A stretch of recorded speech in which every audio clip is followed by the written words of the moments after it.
नमस्कार साथियों, मेरा नाम है सुरेंद्र सिंह।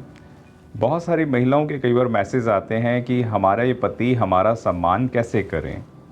तो मैं आज इसी विषय पर बात करने वाला हूँ। सबसे पहले तो महिलाओं को आत्मसम्मान अपना बढ़ाना होगा, यानी कि अपने अंदर कुछ ना कुछ गुणवत्ता दिखानी होगी। अधिकांश जो पति होते हैं वह दूसरों की महिलाओं से अधिकतर कंपेयर करते हैं कि मेरी महिला में ये कमी है और दूसरी महिला में यह अच्छा है। तो सबसे पहले आपको अपना आत्मसम्मान जगाना होगा, यानी कि आपको स्वयं कुछ करके दिखाना होगा। जैसे आपको स्वयं कुछ करने का मतलब होता है, एक तो बेहतरीन खाना आप बना सकती हैं, कुछ ना कुछ एडिशनली या कुछ स्किल आपके अंदर होना चाहिए कि आप किसी ना किसी प्रतिभा की धनी होनी चाहिए। आत्मसम्मान आपके अंदर होना चाहिए, कॉन्फिडेंस लेवल आपके अंदर अच्छा होना चाहिए, तब जाके आपके पति भी आपका सम्मान अच्छे से करेंगे। अधिकांश इस देश के अंदर पुरुष प्रधान देश होता है, तो महिलाओं को अधिकतर गुलाम ही समझा जाता है या उनको पाँव की जूती समझा जाता है। जबकि आज के युग के अंदर बहुत सारी चीज़ परिवर्तित हो गई हैं, यानी कि जो महिला है वह चांद पर भी पहुंचती है। आप समझिए कि देश की राष्ट्रपति द्रौपदी मुर्मू भी हैं, वह भी महिला हैं, और 4 बार मुख्यमंत्री रह चुकी हैं। बसपा सुप्रीमो बहन कुमारी मायावती, वह भी एक महिला हैं, और उनका जो सशक्तिकरण था, उनका जो लॉ एंड ऑर्डर था, आप समझ सकते हैं कि महिलाओं को अपनी ताकत को समझना चाहिए। महिलाओं को अपने संवाद, यानी कि अपनी बात जो होती है वह अपनी बात कहने का तरीका होना चाहिए, और अपनी बात को अगर वो लगता है कि वह जस्टिस हैं, यानी कि संविधान जो कॉन्स्टिट्यूशन है वह 18 साल से ऊपर बच्चों को अपने अधिकार, अपनी बात को कहने का पूरा मौका देता है। यानी कि आप संवैधानिक तरीके से अपने परिवार के अंदर, अपने पति से या अपने घर के अंदर किसी भी बात को लेकर आप अपनी चर्चा कर सकते हैं। आपको अपने पति से अपनी बात कहने का तरीका आपको पता होना चाहिए। अगर आप अपनी बात को एक्सप्लेन, यानी कि अपने प्रेजेंटेशन को अच्छे तरीके से एक्सप्लेन करेंगे, अपनी बात को अच्छे से समझाएंगे, तो आपका स्वाभिमान और आपका सम्मान भी उनकी नज़रों में बढ़ जाएगा। महिला हो या पुरुष, वह हमेशा यही चाहते हैं, अगर महिला है तो वह चाहती है कि उसकी बात को सुने और समझे। इसी तरीके से पति भी चाहता है कि उसकी पत्नी उसकी बात को सुने और समझे। तो आपको भी उनकी बात को सुनना और समझना चाहिए, और अगर आपको लगता है कि वह बात सही नहीं कर रहे हैं तो आपको अपनी बात को भी समझाना आना चाहिए, जैसे कि मैंने आपको पहले पॉइंट में बताया था। यानी कि आप अपने पति की बात को सुने और समझें, और कोई एक अच्छा सा मार्ग ढूंढें। यानी कि बुद्ध ने भी कहा है कि मध्यम मार्ग। मध्यम मार्ग का मतलब, अगर कोई बात आपकी चर्चा डिबेट पे जा रही है तो आप एक बीच का रास्ता निकाल सकते हैं। यानी कि अपनी सूझबूझ से अगर आप अपने पति को कन्विंस कर पाए, डिबेट ना करें, बहस ना करें, बहस का कई बार मुद्दे लड़ाई तक आ जाते हैं, तो आपको उस मुद्दे पे नहीं जाना है। आप एक मध्यम मार्ग चुनें, और आप समझिए कि आपका सम्मान, जब आप अपनी बात को पति को एक्सप्लेन करेंगे और वह बात अगर जस्टिस होगी, अच्छी होगी और पति उसको मानेंगे, तो आपके पति का आपके ऊपर और सम्मान बढ़ जाएगा। तो इसलिए आप अपने पति की बात को सुने, समझें, उसके बाद कोई ना कोई सुझाव भी अच्छा सा दें, तो इससे आपका सम्मान कई गुना ज़्यादा बढ़ जाएगा। अच्छे रिश्ते को बनाए रखने के लिए, या आप चाहते हैं कि आपके पति आपका सम्मान बनाए रखें, तो उसके लिए बहुत ज़रूरी है कि आप अपने पति की छोटी छोटी बातों पे तारीफ़ भी करें, तो उनको एक स्वाभिमान पैदा होता है और उनको अच्छा लगता है।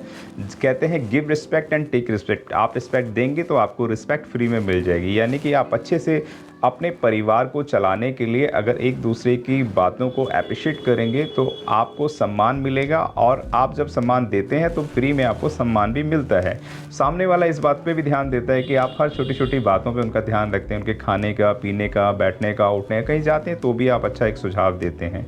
तो इस तरीके से एक अच्छे परिवार को चलाने के लिए ज़रूरी है कि आप छोटी छोटी बातों पे विशेष ध्यान दिया करें। अगर आप ऐसा करेंगे तो आपके पति आपका बहुत ज़्यादा सम्मान करेंगे।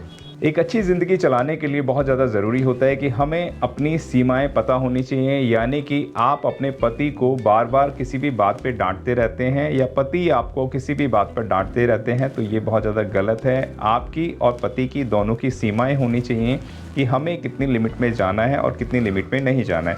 यानी कि अगर आपके पति स्मोकिंग ड्रिंकिंग कर रहे हैं तो आप एटलीस्ट उस वक्त पे ना बोलें कि इसे छोड़ दें, क्योंकि वो उसे छोड़ने वाले नहीं हैं। आप इसकी बात को दूसरे तरीके से बोल सकते हैं कि आपके मुंह से स्मेल आती है, बच्चों के ऊपर अच्छा असर नहीं पड़ता है, पड़ोसी ये बोल रहे थे, या कोई भी इस तरीके की बात आप बोल के किसी ना किसी तरीके से जो अच्छा लगता है, जो आपको लगता है कि इसको कहने से शायद इनके ऊपर फ़र्क पड़ेगा, तो आप उस बात को बोल सकते हैं। या आप ऐसा बोल सकते हैं कि आप कम करें, बहुत ज़्यादा आप स्मोकिंग करते हैं, ड्रिंकिंग करते हैं, आपको जो लगता है उस तरीके से आप धीरे धीरे कम करें। आप इंस्टेंटली बोलेंगे कि इसको बंद कर दो तो वो कम होने वाला है नहीं, क्योंकि अगर कम होना होता तो ये आप पहले करके देख चुके हैं। तो आप अपनी सीमा को लिमिट में रखें, आप धीरे धीरे किसी भी चीज़ को कम करने की कोशिश करें, आप इंस्टेंटली किसी भी चीज़ को बंद ना करें।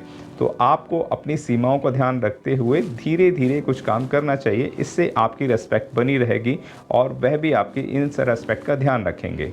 अच्छे रिश्ते निभाने के लिए बहुत ज़्यादा ज़रूरी होता है कि हमें अपने आप को ही सुधारना होता है। यानी कि जब भी हम कोई कार्य करते हैं तो हमारे आसपास नेगेटिव वाइब्रेशन बहुत सारा होता है, उस नकारात्मक ऊर्जा को हमें हटाना होता है और पॉजिटिव एनर्जी को स्वयं अपने अंदर डालना होता है।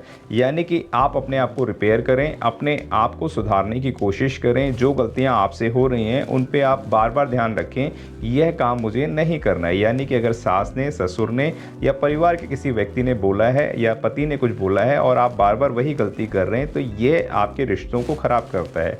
इसलिए आप कोशिश करें कि ऐसा ना हो, और अगर आप ऐसा करते हैं तो आप उनको रिवाइज़ भी कराएं, देखो अब से मैंने ये करना छोड़ दिया है, तो उनको भी अच्छा लगेगा और आपका सम्मान भी बढ़ेगा, क्योंकि आपने अपने पति की, अपने परिवार के लोगों की बात मानी है, आपने खुद नकारात्मक ऊर्जा को छोड़ा है। आप सुबह टाइम से उठें, अपना खाना प्रॉपर बना के दें, आप अपने बच्चों का बहुत ज़्यादा ध्यान रखें। छोटे छोटे कई बार मोबाइल्स के चक्कर में हम बच्चों को खाना नहीं दे पाते हैं, टीवी के चक्कर में हम अपने पति को खाना ही देना भूल जाते हैं, सहेलियों से कई बार बात करते रहते हैं, या अपने घर से फ़ोन आ गया आप वहाँ पर व्यस्त हो जाते हैं। उन सबको भी समय देना बहुत ज़्यादा ज़रूरी है, लेकिन उन सबसे पहले आपकी जिम्मेवारियाँ हैं कि आप अपने परिवार को अच्छा चलाने के लिए अपने परिवार के ऊपर फोकस करें। तो यह करने से आपके रिश्ते बहुत ज़्यादा सही बनेंगे।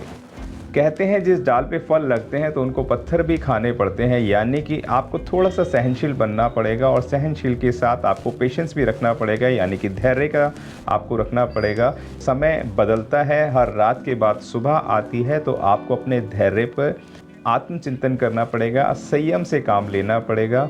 आप समझिए कि जो सही समय है वही सही आने वाला है, आपका समय सही होने वाला है। आप सिर्फ धैर्य से काम लें, पेशेंस से काम लें, तो बहुत जल्दी आपके समय में बदलाव आएगा और आपके पति भी आपका सम्मान करेंगे। कहते हैं किसी भी सफल आदमी के पीछे एक सफल महिला का हाथ होता है, तो आप वो महिला बन सकती हैं। इसलिए आप अपने जो निष्कर्ष हैं उनको मिलजुल कर लीजिए। आप एक अच्छे परिवार को घर चलाने के लिए आपस में डिस्कशन करिए कि हमें ये कार्य करना चाहिए, हमें नहीं करना चाहिए। ट्रांसपेरेंसी रखें, अपने रिश्तों को अच्छा बनाने के लिए ट्रांसपेरेंसी का होना बहुत ज़्यादा ज़रूरी है। संयम से काम लें, जैसे मैं आपको पहले भी बता चुका हूँ। आप अपने रिश्तों को अच्छा बनाने के लिए एक दूसरे से मिलजुल कर कोई भी निर्णय लें, उसके बाद वह कार्य करेंगे तो रिश्ते आपके कहीं ज़्यादा मजबूत बनेंगे और पति भी आपका सम्मान करेंगे। उसका एक कारण है, जब भी आप कोई भी ऐसा रिश्ते पे काम करेंगे तो आपका विश्वास कहीं ज़्यादा मजबूत होता है। और लाइफ में जब भी आपको समय मिलता है तो आप प्यार भी करें और अपना इजहार भी करें, यानी कि छोटी छोटी बातों को आपस में शेयर करें, और कोई भी लविंग मोमेंट्स होता है उसको बिल्कुल भी मिस ना करें। जहाँ मर्जी जब मर्जी आप लव कर सकते हैं, तो लविंग का कोई समय नहीं होता है। और छोटे छोटे मोमेंट्स हमेशा इनको आप अगर कैश करेंगे, यानी कि आप उनको समय के हिसाब से उपयोग करेंगे, तो ये छोटे से लविंग मोमेंट्स भी आपके लाइफ टाइम काम आएंगे। तो कभी भी आप अपने प्यार का इजहार कर सकते हैं, क्योंकि कई बार महिला नहीं बोल पाती और कई बार पुरुष नहीं बोल पाता है। तो जब तक कोई बोलेगा नहीं तो वह गाड़ी आगे नहीं चलेगी नहीं। तो इस गाड़ी को लगातार चलाने के लिए, अच्छा चलाने के लिए अपने प्यार का इजहार भी ज़रूर करते रहें। अगर सामने वाले को कोई ऑब्जेक्शन होगा तो ज़्यादा से ज़्यादा ना कर देगा, लेकिन रिश्तों को बहुत अच्छा बनाए रखने के लिए ट्रांसपेरेंसी होनी बहुत ज़्यादा ज़रूरी है। इसलिए क्लियरफिकेशन करें और अपना इजहार करते रहें, आपका सम्मान कई गुना ज़्यादा बढ़ेगा। आपके इस वीडियो के लिए क्या विचार हैं, हमें कमेंट द्वारा लिखें। अगर आपको लगता है किसी विषय पर हम वीडियो बनाएं तो आप कमेंट द्वारा हमें बता सकते हैं। हम कोशिश करेंगे कि आपके विचारों को समझकर हम उस पर वीडियो बनाएं। आप हमारा मेल भी देख सकते हैं, उस पर आप हमें पर्सनल मैसेज भी कर सकते हैं। मिलते हैं अगले वीडियो में। वीडियो अच्छा लगता है तो लाइक करें, शेयर करें, सब्सक्राइब करें, बेल आइकन अवश्य दबाएं।